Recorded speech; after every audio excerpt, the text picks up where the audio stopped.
구속된 피의자가 조사를 계속 거부해서 특검이 강제 구인을 시도하는 건데도 윤 전 대통령 측은 전직 대통령에 대한 망신주기라고 주장하고 있습니다.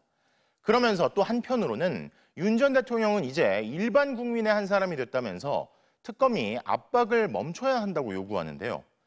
필요하고 유리한 것만 갖다 붙이는 윤 전 대통령 측의 입장을 이준범 기자가 따져봤습니다. 처음엔 지병 같은 건강 문제와 구치소 내부 더위 같은 처우 문제를 들었습니다. 하지만 오늘은 형식과 절차 문제를 들고 나왔습니다.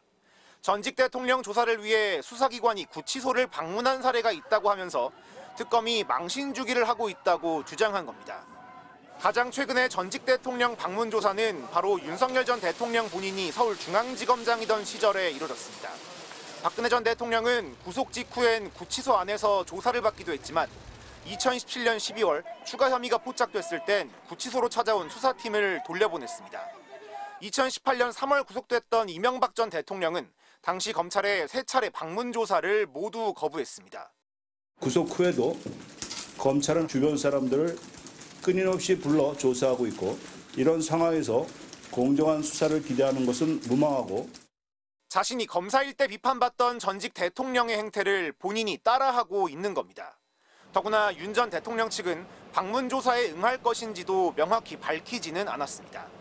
이미 윤 전 대통령은 지난 1월 첫 번째 구속 당시 공수처의 방문 조사를 거부한 적이 있습니다.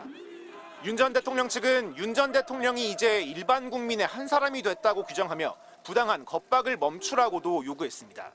하지만 윤 전 대통령은 일반 재소자와 다른 대우를 받고 있습니다.